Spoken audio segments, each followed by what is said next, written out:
সঙ্গীতা তার বাবা মায়ের সঙ্গে গ্রামে বাস করে। আর সঙ্গীতা একটু অলস প্রকৃতির মেয়ে ছিল, তাই সে বাড়িতে কোনো রকম কাজকর্মে তার মায়ের হাতে হাতে সাহায্য করে না। আর সবচেয়ে বড় কথা, সে কখনো রান্নাঘরে যেতেও চায় না। একদিন, সঙ্গীতা, এই সঙ্গীতা, তুই যতই পড়াশোনা করিস না কেন, শ্বশুর বাড়িতে গিয়ে তোকে কিন্তু রান্না করতেই হবে। তাই জন্য আমি তোকে বলছি, শোন, আমার সঙ্গে রান্নাঘরে চল, আর কিছু খাবার রান্না করা শিখে নে। আরে বেশি কিছু না, কয়েক রকমের তরকারি রান্না করাটা অন্তত শিখে রাখ। মা, আমাদের পরিবার যেমন, আমাকে যদি বিয়ে করতেই হয় তাহলে আমি বড়লোক পরিবার দেখে বিয়ে করব, তাও আবার শহরে। শহরের লোকেরা অনেক মডার্ন হয়, তাই আমি ভেবেই নিয়েছি বিয়ে করতে হলে আমি শহুরে মডার্ন ছেলেকেই বিয়ে করব। এই বলে সঙ্গীতা সেখান থেকে চলে যায়। এভাবেই কমলা দেবী তার মেয়েকে কোনো কথা বোঝাতেই পারে না। এর ফলে সে প্রচন্ড পরিমাণে বিরক্ত হয়ে পড়ত। এভাবেই কিছুদিন কাটে।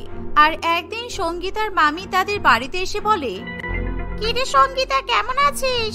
কতদিন পর তোকে দেখছি, তুই কত বড় হয়ে গেছিস। আরে মামি, তুমি আজকে হঠাৎ করে আমাদের বাড়িতে? যাক, ভালো হয়েছে, অনেকদিন হয়ে গেল তোমার সঙ্গে কথা হয়নি। আজকে তুমি যখন এসেছো তাহলে দুজনে মিলে অনেক গল্প করব, ঠিক আছে? হ্যাঁ হ্যাঁ, গল্প তো করব, কিন্তু তার আগে তোর বিয়ের খবরটাও তো নিতে হবে। আচ্ছা, তোর মা তোর বিয়েটা কবে দেবে শুনি? তোর তো বিয়ের বয়স হয়ে গেল, তাহলে আর কতদিন দেরি করবে তোর মা? উফ মামি, তুমিও না সে আমার মায়ের মতোই বিয়ের কথা বলছো। বাবা পাত্র দেখছে, কিন্তু আমি বাবাকে বলে দিয়েছি আমি শহরের মডার্ন ছেলেকেই বিয়ে করব। হ্যাঁ, তাই জন্যই তো আমি শহর থেকে এখানে এলাম। জানিস সঙ্গীতা, তোর জন্য একটা ভালো ছেলে দেখেছি, শহরেরই ছেলে, আর ভালো চাকরিও করে। দিদি, এই দেখো, ছেলেটার ফটো নিয়ে এসেছি। কেমন দেখতে বলো? তোমার পছন্দ কি দেখো তো? আমার পছন্দ অপছন্দের কোনো ব্যাপার নেই, সঙ্গীতার পছন্দ হলেই চলবে। আর তাছাড়া তুমি যে বিয়ের সম্বন্ধ নিয়ে এসেছো, সঙ্গীতাকে জিজ্ঞাসা করে দেখো তো সঙ্গীতা বাড়ির কোনো কাজকর্ম পারে কিনা। সবচেয়ে বড় কথা, ও রান্না বান্না পারে? বিয়ের পর শ্বশুর বাড়ির লোকেদেরকে কি খাওয়াবে? ও তো সামান্য চাটুকুও করতে পারে না। এ কি? এ বাবা সঙ্গীতা, এ আমি কি শুনছি? দেখ, এই ছেলেটার পরিবার কিন্তু বেশ বড়, আর কাজের লোক আছে ঠিকই, কিন্তু নতুন বৌমাকে গিয়ে কিছু তো কাজ করতেই হবে। আর আমি যতটা জানি, ওরা নতুন বৌমার প্রথম রান্নার অনুষ্ঠান খুব বড় করে করে। আর ওদের বড় বৌমার প্রথম রান্নার অনুষ্ঠানে সবাইকে নিমন্ত্রণ করেছিল। সেদিন নতুন বৌমা সবাইকে লুচি তরকারি রান্না করে খাইয়েছিল। তাই তোকে কিন্তু বেশি বেশি করে লুচি বানানো শিখতে হবে। আর হ্যাঁ, ভালো ভালো তরকারি বানানো শিখে রাখবি। মামি, অত বড় পরিবারে আমি বিয়ে করব না, তাহলে তোমাকে প্রত্যেক দিনে রান্না করতে হবে। তাছাড়া বড় পরিবারে গেলে সবার সেবা যত্নও করতে হবে। না না, তুমি বরং অন্য ছেলেই দেখো। না, মোটেও না, আমার এই ছেলেটাকেই পছন্দ হয়েছে। আর শোন, আমি তোর বাবাকেও ছেলেটার ফটো দেখাবো, নিশ্চয়ই তোর বাবারও পছন্দ হবে। ছেলে যখন ভালো কাজ করে, বাড়িতে কাজের লোক আছে, তাহলে আবার তোর অসুবিধা কি? বৌদি, তুমি এই ছেলেটার সঙ্গে সঙ্গীতার বিয়ের কথা বলো। এমন কথা শুনে শিল্পা দেবী সঙ্গীতার একটা ফটো নিয়ে সেখান থেকে চলে যায় আর পাত্রপক্ষের সঙ্গে কথা বলে। এর ফলে পাত্রের বাড়ির সকলেই সঙ্গীতার ছবি দেখে তাকে পছন্দ করে। এর ফলে কয়েকদিনের মধ্যেই দুই পরিবারের সহমতে বিয়ের একটা তারিখ ঠিক করা হয়। আর দেখতে দেখতে সঙ্গীতার সঙ্গে শহুরে ছেলে কার্তিকের বিয়েও হয়ে যায়। বিয়ের পর সঙ্গীতা যখন নতুন শ্বশুর বাড়িতে যায়, বাবারে বাবা, আমাকে বরণ করার জন্য এতজন আমার দিকে এগিয়ে আসছে কেন? আর আমার শাশুড়ি মাকে সবাই যেন ঘিরে ফেলেছে। আমাকে কে বরণ করবে আমি তো সেটাই বুঝতে পারছি না। আরে সরো সরো, তোমরা এভাবে সামনের দিকে ভিড় করলে আমি নতুন বৌমাকে বরণ করব কিভাবে? তাছাড়া নতুন বৌমা তোমাদেরকে দেখেই তো ঘাবড়ে যাচ্ছে। বৌমা, ভেতরে এসো, আমি সবার সঙ্গে তোমার পরিচয় করিয়ে দিচ্ছি। এটা হলো তোমার বড় যা কবিতা, এটা কার্তিকের বড় দাদা কৈলাস, আর এটা তোমার বড় জায়ের ছেলে। আর এদিকে দেখো, এটা তোমার শ্বশুর মশাই, এটা তোমার বড় ননদ তুলিকা, তোমার মেজ ননদ কৌশানী, আর এই যে এটা তোমার ছোট ননদ পায়েল। বুঝেছো? এভাবে শাশুড়ি মা অঞ্জলি দেবী বাড়ির সকলের সঙ্গে নতুন বৌমার আলাপ পরিচয় করিয়ে দেয়। আর কিছুক্ষণ পর সঙ্গীতাকে তার রুমে পাঠিয়ে দেওয়া হয়। আর দেখতে দেখতে সকাল হয়ে যায়। পরের দিন ভোর 5টার সময় সঙ্গীতার বড় যা কবিতা তার ছোট যাকে ডাকতে চলে আসে। ছোট, এই ছোট, তাড়াতাড়ি ওঠ, আরে দেরি হয়ে যাচ্ছে। এতক্ষণ ঘুমালে 10 রকমের তরকারি আর 1000টা লুচি তুই কিভাবে বানাবি? বড় জায়ের মুখে এমন কথা শুনে সঙ্গীতার ঘুম ভেঙে যায় আর সে তাড়াতাড়ি করে ফ্রেশ হয়ে বাইরে বেরিয়ে আসে। হ্যাঁ দিদি, বলো, তুমি কি যেন বলছিলে? 5টা বেজে গেছে, তোকে তো খাবার রেডি করতে হবে। আজকে তোর প্রথম রান্না, আর মা তো আমাকে বলেই দিয়েছিল তোকে সময় মতো ডেকে দিতে, তাই আমি তোকে তাড়াতাড়ি ডাকতে এলাম। আসলে আমার একটু দেরি হয়ে গেল, আমিও ঘুমিয়ে পড়েছিলাম বুঝলি। কিন্তু চল, আর দেরি করিস না, আজকে তোকে 10 রকমের তরকারি আর 1000টা লুচি বানাতে হবে। কি, 1000টা লুচি, 10 রকমের তরকারি? কিন্তু কেন? আর তাছাড়া দিদি, আমি তো আগে কখনো এত খাবার একসঙ্গে রান্না করিনি, আমি এত খাবার কিভাবে রান্না করব? আমি তো যখন এই বাড়িতে প্রথম এসেছিলাম তখন আমি খুব সহজেই 10 রকমের তরকারি আর 1000টা লুচি বানিয়ে ফেলেছিলাম। কারণ যখন আমাকে এই বাড়ি থেকে সবাই দেখতে গিয়েছিল তখন আমার শাশুড়ি মা আমাকে আগেই বলে দিয়েছিল আমাকে শ্বশুর বাড়িতে এসে প্রথম রান্নার অনুষ্ঠানে 1000 খানেক লুচি আর 10 রকমের তরকারি রান্না করতে হবে। কিন্তু তোমাকে তো আমার শাশুড়ি মা দেখতে যেতে পারেনি, তাই তোমাকে কিছু বলার সুযোগ পাইনি। কিন্তু এখন আর কিছু করার নেই, আর আমি তো তোমাকে সাহায্যও করতে পারবো না। এই বলে কবিতা সেখান থেকে চলে যায়। আর বড় জায়ের মুখে এরকম কথা শুনে সঙ্গীতা চমকে ওঠে। সে প্রচন্ড পরিমাণে ঘাবড়ে যায় আর সে কি করবে কিছুই বুঝে উঠতে পারে না। এমন সময় সঙ্গীতা কার্তিকের কাছে গিয়ে বলে, কার্তিক, এই কার্তিক, বলছি তোমাদের বাড়িতে 1000টা লুচি কে খাবে গো? আর 10 রকমের তরকারি?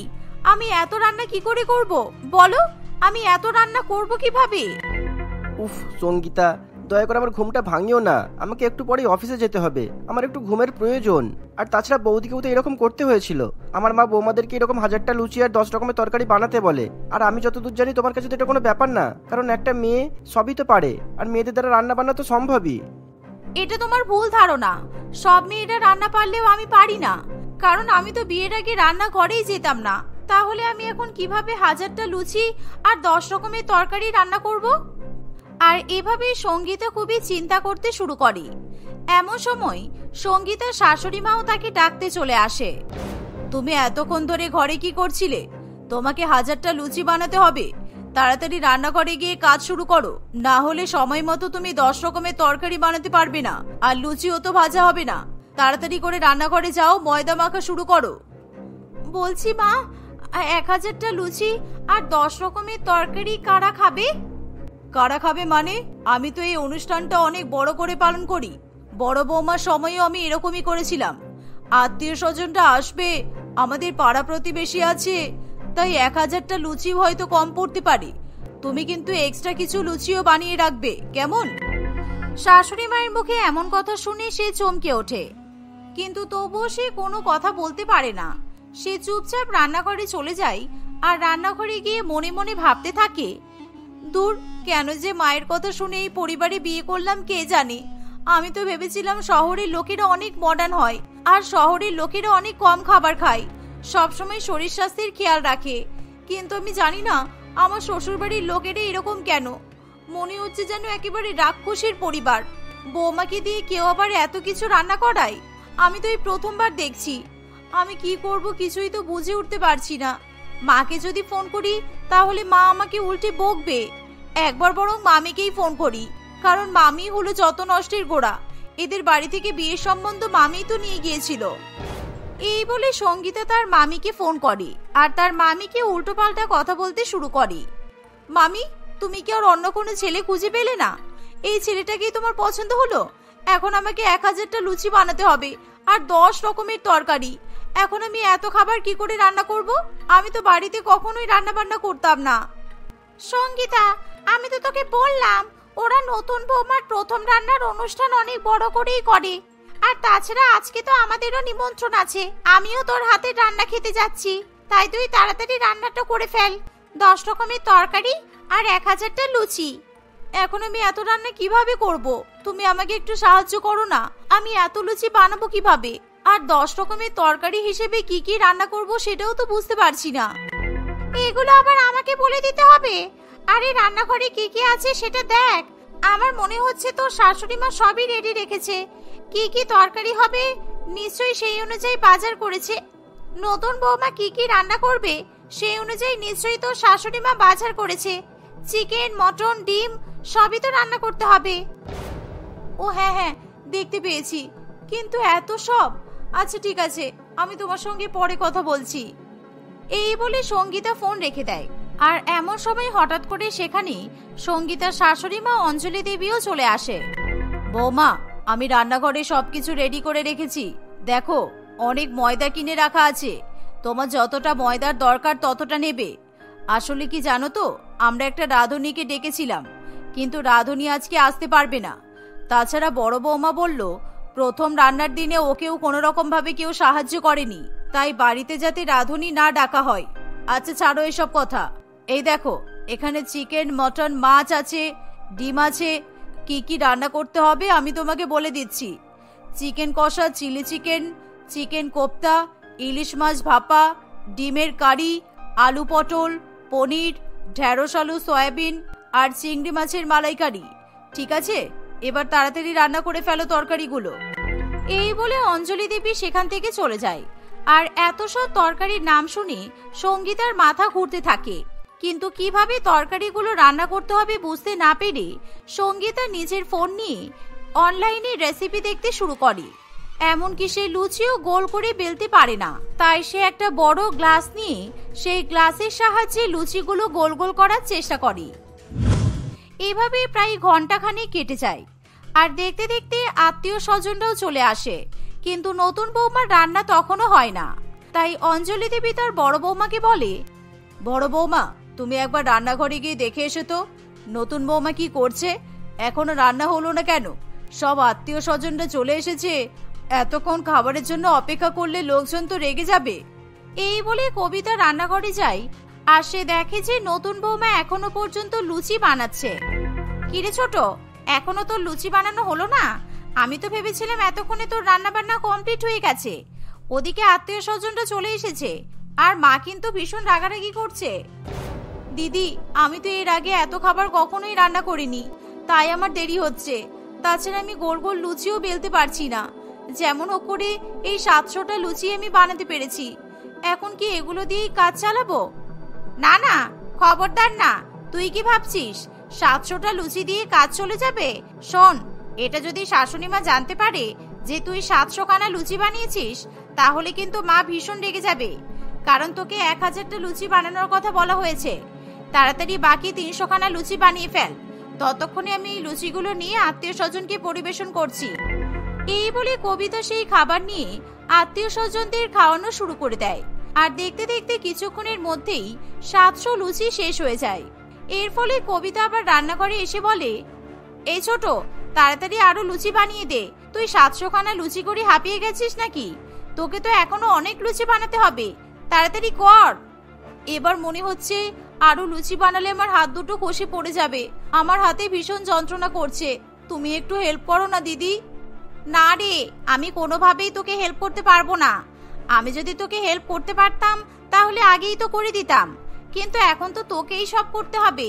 আজকের দিনে তুই যদি এই কাজটা না করতে পারিস তাহলে কিন্তু মা অনেক রেগে যাবে। এই বলে কবিতা সঙ্গীতাকে দিয়ে বাকি লুচিগুলোও করিয়ে নেয়। আর সঙ্গীতা ক্লান্ত শরীর নিয়ে বাকি লুচিগুলো ভাজতে থাকে। এভাবেই সঙ্গীতা প্রচন্ড পরিমাণে ক্লান্ত হয়ে পড়ে। আর অন্যদিকে সকলেই পেট ভরে খাওয়া দাওয়া করে সেখান থেকে চলে যায়। আর আত্মীয় স্বজন সকলেই সেই 1000 খানেক লুচি খেয়ে শেষ করে দেয়। তাই আবার সঙ্গীতাকে তার পরিবারের লোকেদের জন্য আলাদা করে লুচি বানাতে হয়। এর ফলে সঙ্গীতা প্রচন্ড পরিমাণে কষ্ট পায়, কিন্তু তবুও সে কাউকে কিছু বুঝতে দেয় না। এভাবেই খুবই কষ্টের সঙ্গে সঙ্গীতা তার প্রথম রান্নার অনুষ্ঠান সম্পন্ন করে। কিন্তু পরের দিন থেকেই বাড়ির সকলেই নিজেদের মধ্যে কাজকর্ম ভাগ করে নেয়। এর ফলে সঙ্গীতার আর কোনো রকম কষ্ট হয় না। এভাবেই সে হাসি খুশি দিন কাটাতে থাকে।